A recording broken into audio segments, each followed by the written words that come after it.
day one, we made this cage for the chicks.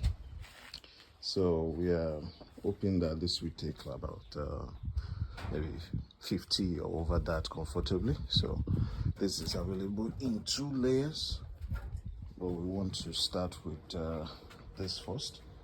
And these are the chicks. So we currently have 80 here. So yeah, we are getting the place ready. This is the wood shavings that we just got. This is the one we were using to do our broilers before.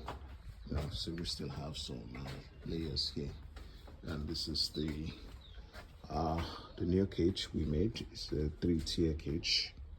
So though this is still work in progress, we are still going to have what is it called? Container for their food and their water. So we're going to have food here, and then we're going to have water here. So this is DIY. So I'm going to buy the pipe and do this myself. Just want to document this. Okay, so we have the door, or let's say doors, on the sides. Okay, so there is no door here at the front. So, and we have the doors here too.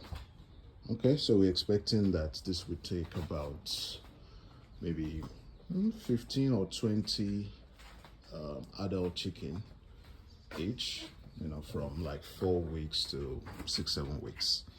So so we're looking at having maybe 60, well, more than that, with this 3-tier DIY cage.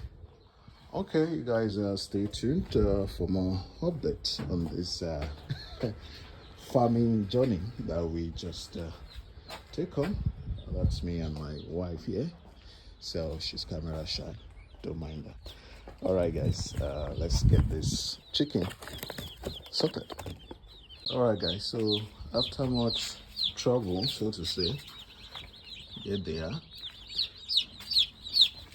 So we have 80 here, and we have trouble having them to eat from the rubber food tray that we bought for them. So we have to put, let me open this thing. Okay. So we have to use this tray or this plate to be able to give them the food, and that is the water with antibiotics inside. So wish us luck.